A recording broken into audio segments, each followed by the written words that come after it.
Bismillahirrahmanirrahim. Assalamualaikum warahmatullahi wabarakatuh. Nama saya Fatih Herunisa Sujana. Saya di sini akan mempresentasikan mengenai penelitian yang telah saya lakukan. Penelitian ini memiliki judul Pengaruh Regulasi di Rumah Saja Pandemi COVID-19 terhadap Manfaat Ekonomis Loyalitas Hubungan Pelanggan Netflix Indonesia. Penelitian ini diajukan untuk tugas pada mata kuliah Metode Penelitian Kuantitatif. Baik, akan saya langsung mulai presentasinya.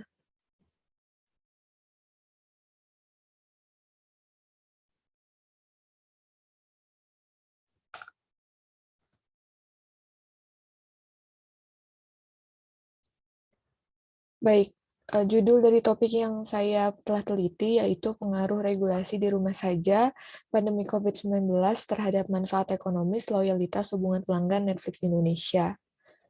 Info mengenai diri saya, nama saya Fatih Herunisa Sujana dengan NPM 0441193398 dari kelas Manajemen Komunikasi 2, dosen pengampu Ibu Imani Satriani MSI, lalu program studinya Ilmu Komunikasi, Fakultas Ilmu Sosial dan Ilmu Budaya, Universitas Pakuan Bogor. Langsung ke materi yang pertama.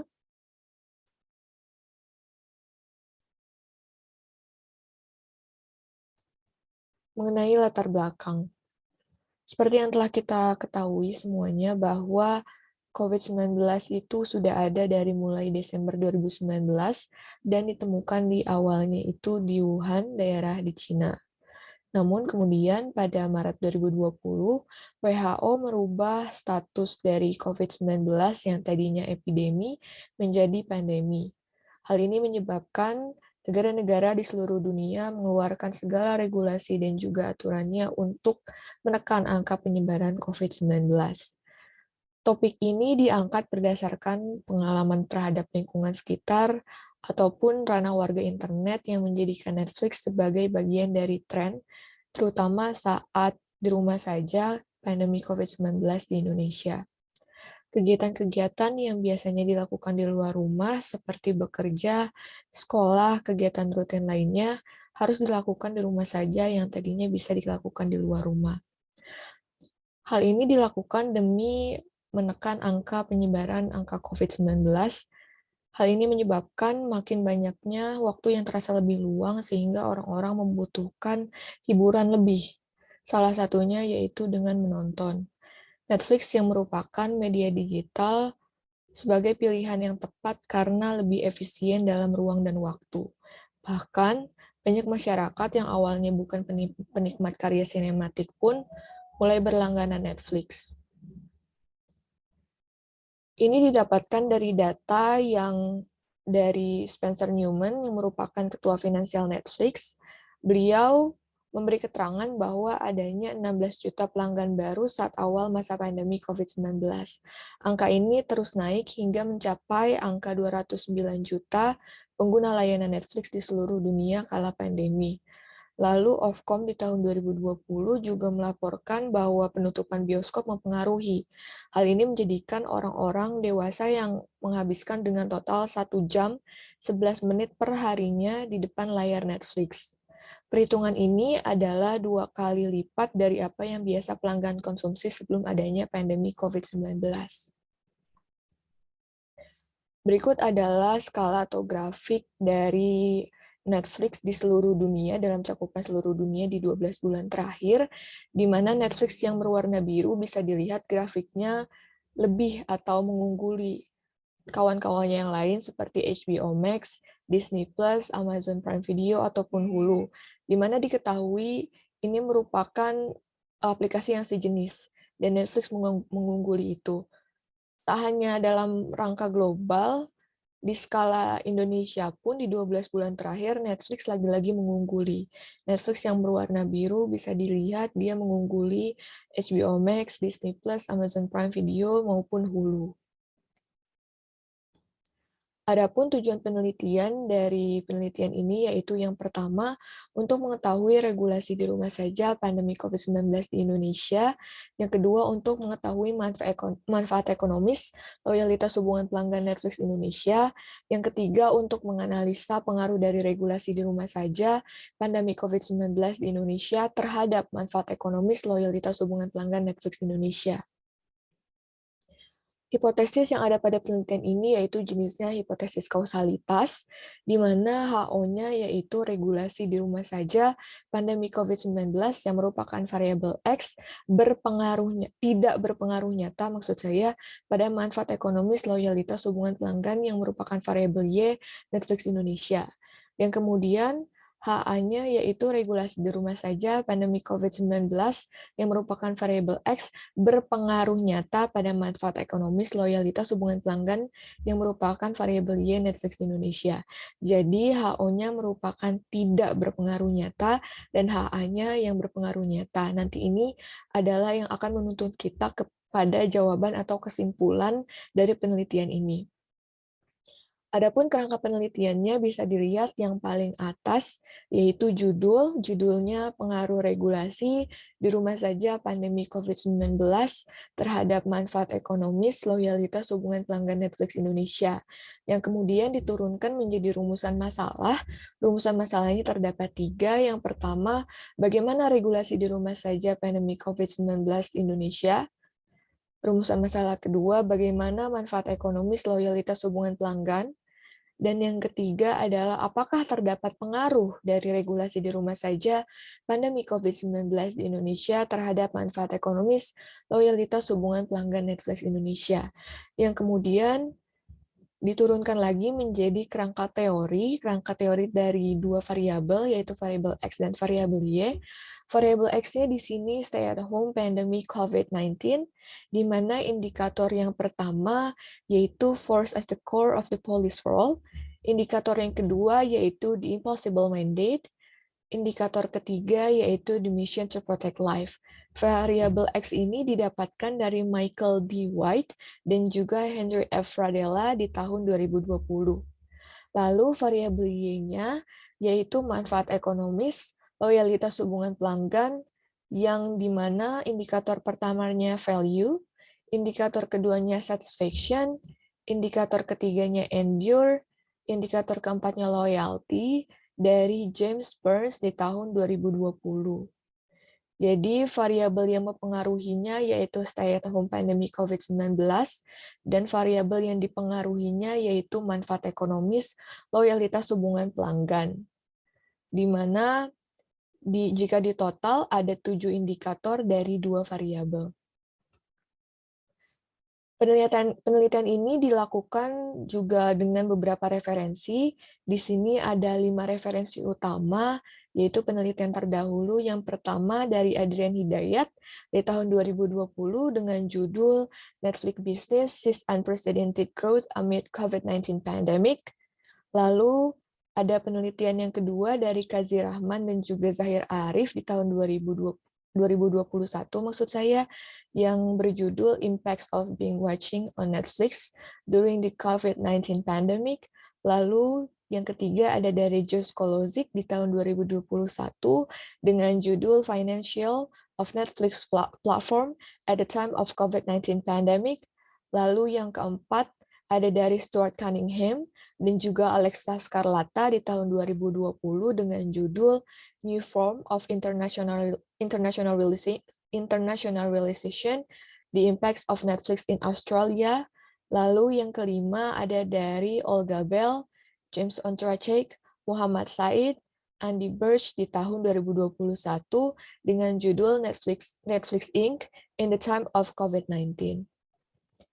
Adapun salah satu dari kelima penelitian yang telah saya kutip itu dari Adrian Hidayat di tahun 2020 dengan judul Netflix business sees unprecedented growth amid COVID-19 pandemic, di mana kesimpulan dari penelitian beliau yaitu intelligence is the ability to adapt to change. This COVID-19 pandemic brings a rapid success to Netflix, and fortunately, the management and the leaders of Netflix could manage positively the changes, and the changes ends with happiness.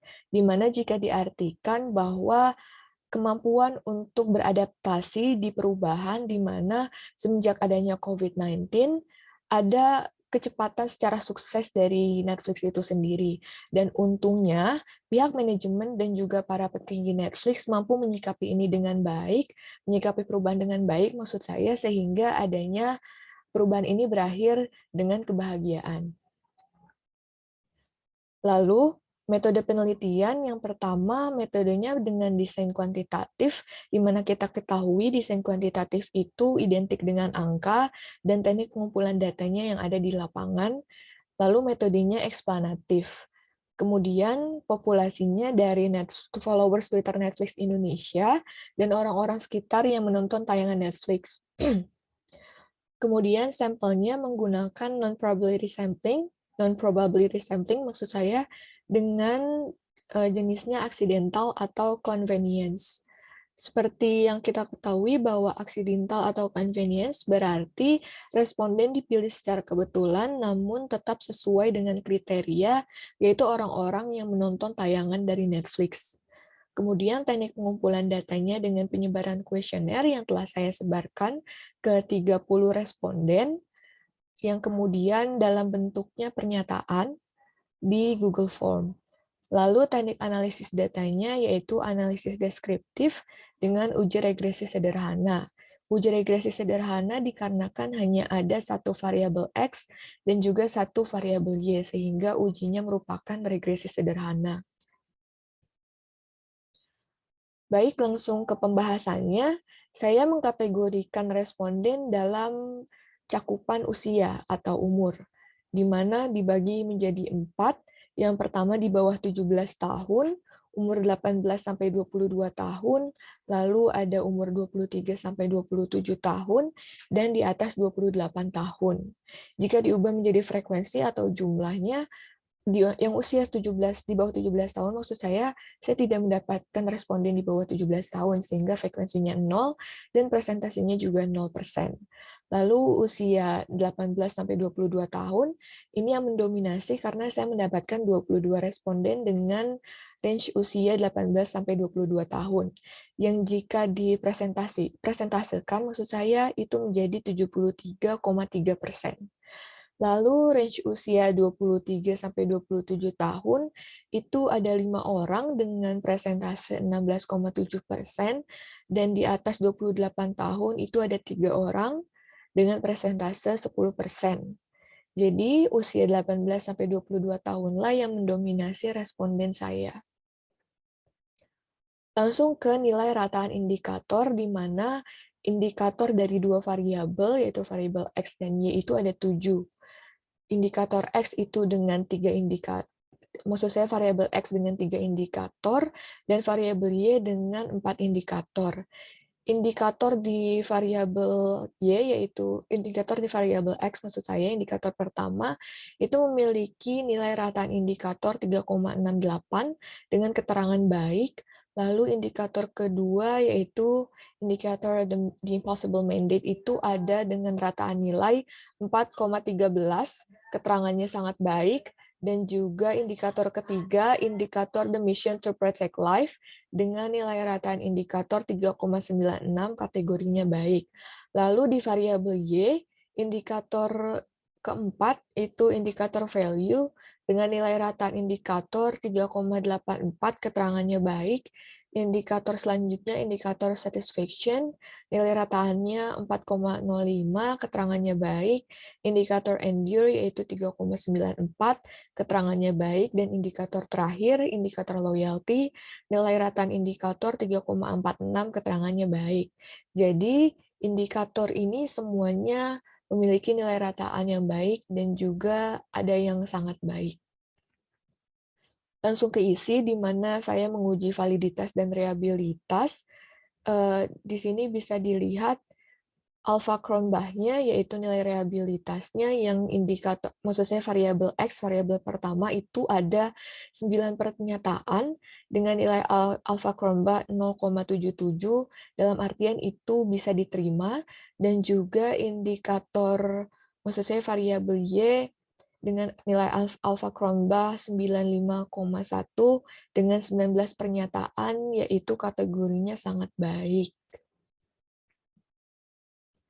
Langsung ke uji asumsi klasik, yaitu uji asumsi klasik heterokedastisitas, di mana dari grafik ini bisa terlihat bahwa titik-titik menyebar secara tidak beraturan dan juga di atas dan di bawah 0 pada sumbu Y. Maka tidak terdapat gejala heterokedastisitas atau HO diterima, dan dapat disimpulkan bahwa model pada penelitian ini memenuhi syarat untuk menjadi model yang baik karena merupakan model yang homokedastisitas atau variansnya dari nilai residual pengamatan satu ke pengamatan yang lain itu tetap. Lalu ke uji persamaan regresi linier sederhana, dari unstandardized coefficient ada angka 19.150. Angka 19.150 ini adalah angka konstan yang memiliki arti bahwa jika tidak ada regulasi di rumah saja, yaitu variabel X, maka nilai konsisten dari manfaat ekonomis loyalitas hubungan pelanggan Netflix yang merupakan variabel Y adalah sebesar 19.150. Masih di tabel koefisien, yaitu untuk menguji hipotesis membandingkan nilai sig dengan 0,05. Nilai sig pada penelitian saya yaitu 0,02. Sig ini dalam artian signifikansi. 0,05 itu merupakan probabilitas. Jadi angka 0,002 itu lebih kecil daripada 0,05. Ini berarti bahwa dapat disimpulkan HO-nya itu ditolak dan HA-nya diterima. HA diterima dalam artian regulasi di rumah saja pandemi COVID-19 berpengaruh nyata pada manfaat ekonomis loyalitas hubungan pelanggan Netflix Indonesia. Yaitu jika HA-nya diterima dalam arti lain berpengaruh nyata, maka bisa dilihat besarnya pengaruh variabel X terhadap variabel Y. Ini dari R-square dengan angka 0,284, di mana jika dipresentasikan 0,284 merupakan 28,4%. Jadi, ada pengaruh dari variabel X terhadap variabel Y itu 28,4%. Sedangkan jika 28,4% itu dikurangi dengan 100%, maka didapatkan hasil 71,6%, di mana Netflix itu atau variabel Y itu dipengaruhi oleh variabel lain yang tidak diteliti. Sedangkan dengan variabel yang saya teliti, yaitu dari regulasi di rumah saja, pengaruhnya itu sebesar 28,4%. Dari penelitian ini bisa disimpulkan menjadi 3 poin, di mana poin pertama, data yang disebarkan berdasarkan usia didominasi oleh usia 18-22 tahun dengan presentase 73,3%, yaitu yang mendominasinya. Lalu, kesimpulan poin kedua yaitu variabel X yang memiliki 3 indikator, serta variabel Y dengan 4 indikator yang jika ditotalkan ada 4 indikator dari 2 variabel itu memiliki nilai rataan yang masuk kategori baik dan ada yang sangat baik. Lalu kesimpulan yang ketiga atau kesimpulan terakhir dari hipotesisnya, yaitu dari output regresi diketahui variabel X mempengaruhi variabel Y sebesar 28,4%. Sedangkan sisanya yaitu 71,6% dipengaruhi oleh variabel lain yang tidak diteliti. Sehingga berdasarkan hipotesis, maka HO ditolak dan HA diterima. HA diterima yaitu regulasi di rumah saja pandemi COVID-19 terhadap manfaat ekonomis loyalitas hubungan pelanggan itu dapat diterima. Sekian dari saya, mohon maaf apabila ada kesalahan.